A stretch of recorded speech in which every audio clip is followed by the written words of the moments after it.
how are you guys? Welcome back to my YouTube channel. My name is Rose A, and I welcome you to my YouTube channel.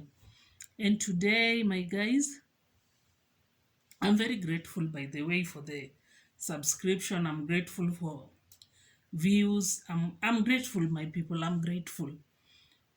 My hair, don't concentrate on it so much, my people. I'm having migraines again, like here, this side.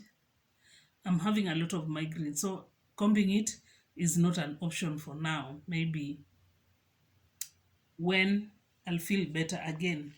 But for now, I'll just let it like that. Because now, okay. The comb, me and the comb now, no. So today I want to talk about something, my guys. 3 reasons, according to me, why people in diaspora or foreigners in foreign countries, they sleep in the streets. People back home, they might not understand this, but there are people who sleeps in the streets. There are people who sleep without food. There are people life in diaspora is not that easy, as I always tell you.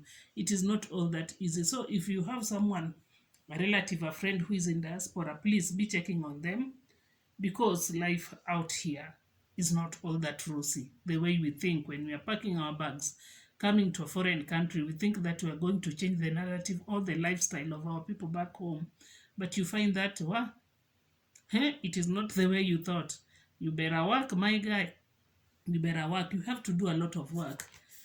So these are my 3 reasons, or the research that I've done, why many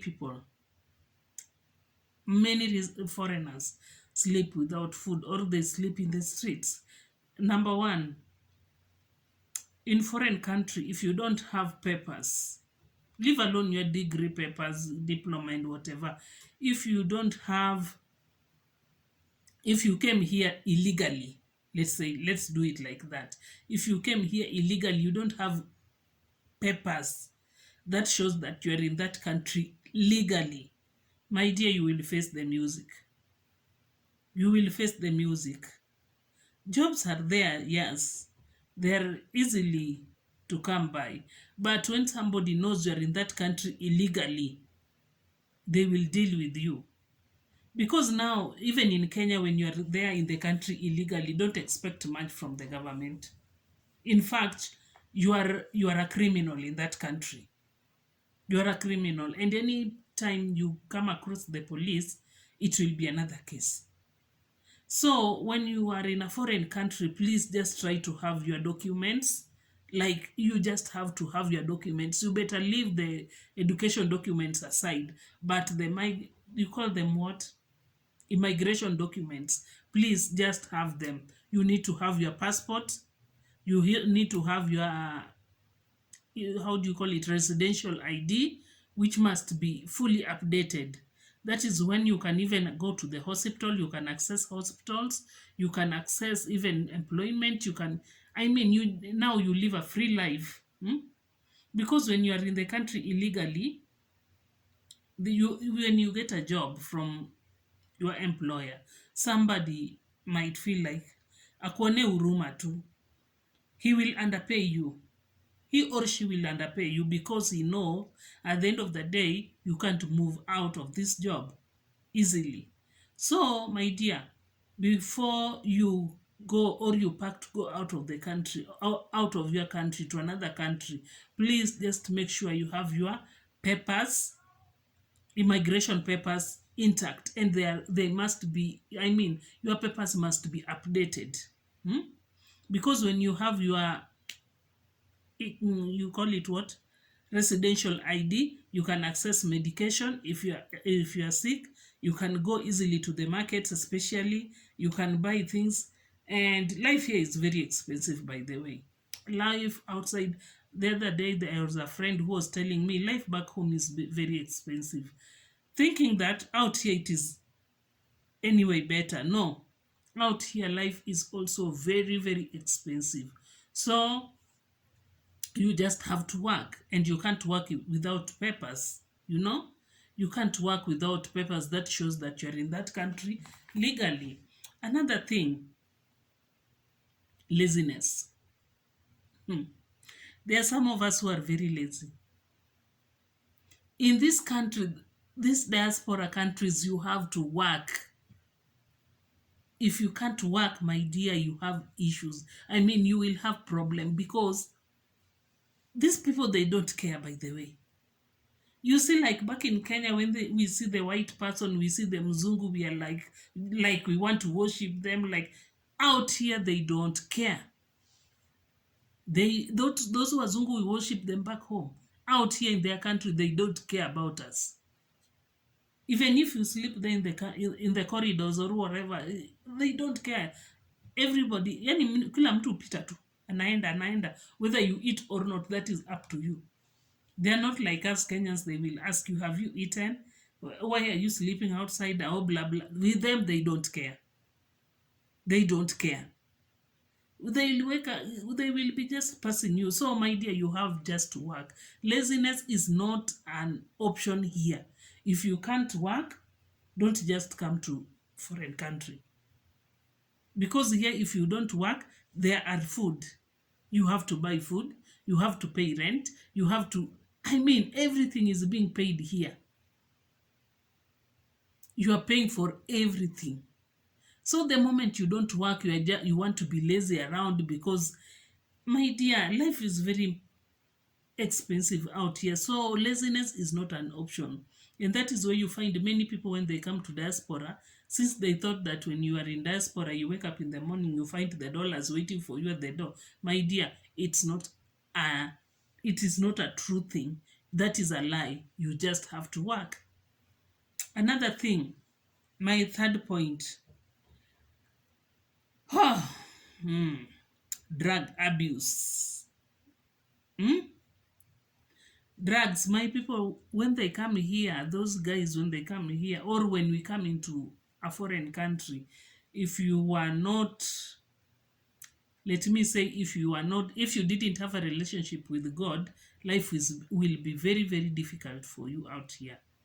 Why? Because in diaspora, especially in diaspora, life is just, nobody cares about your life.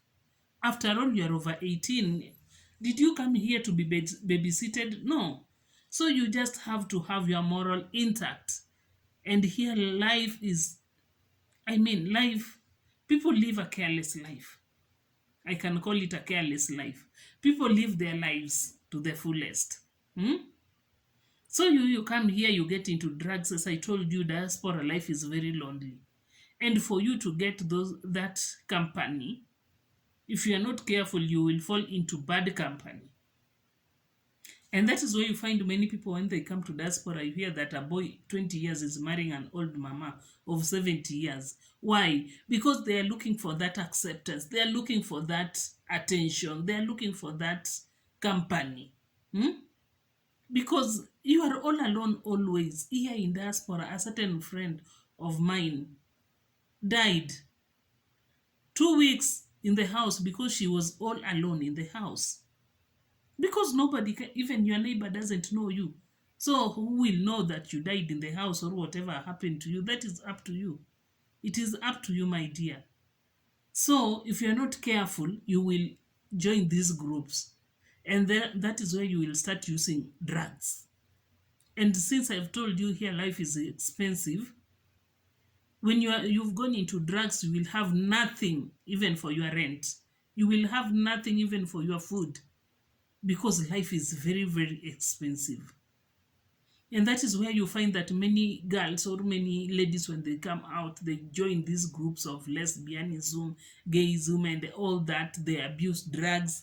And at the end of the day, you find that you have wasted your time. You have wasted your money. You have wasted you. Now you are just like a fan of yourself.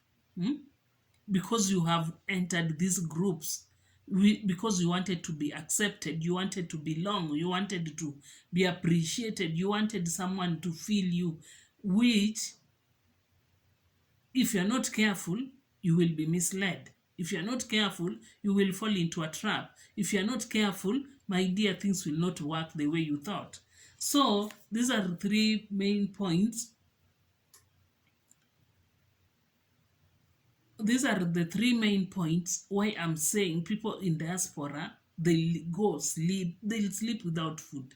Not because they want, maybe because of the company they keep. Because in diaspora, it is kind of a gate of all these, yani all these are kind of nonsense, especially this gayism, LGBT. Let's talk about LGBT. It is a gate for that. And this will squander all your money, it will squander all your energy, it will squander all your resources until you are left without anything. In that way, you can't pay your rent, you will have to sleep in the streets. In that way, you can't have something for your family. In that way, you can't even pay for your taxes back here, which are very crazy. We have very crazy taxes here, and you have to pay them. Hapa kunanga kubembelezana. You either do your, you pack and go back home. Hmm? So my people, these are the three main reasons why I think people in diaspora, they go astray and they live a desperate life. Someone might be working and earning a lot of money, but at the end of the day, hii pesa imsaidii because ameingililia nasa. Hmm? Which is very wrong. It is so most of the time before you pack your bag to come to diaspora, my dear, you see, as I told you, life is spiritual. That spirituality is what will follow you up to this extent. And that is a topic another day. We will talk about that spiritual part of it. We call it territorial spirits. We will talk about it. Territorial altars. But today, let's just concentrate about the three reasons why people, I think, me as Rose, I think many people go without food in diaspora and they sleep in the street. And until next time, this is your sister Rose.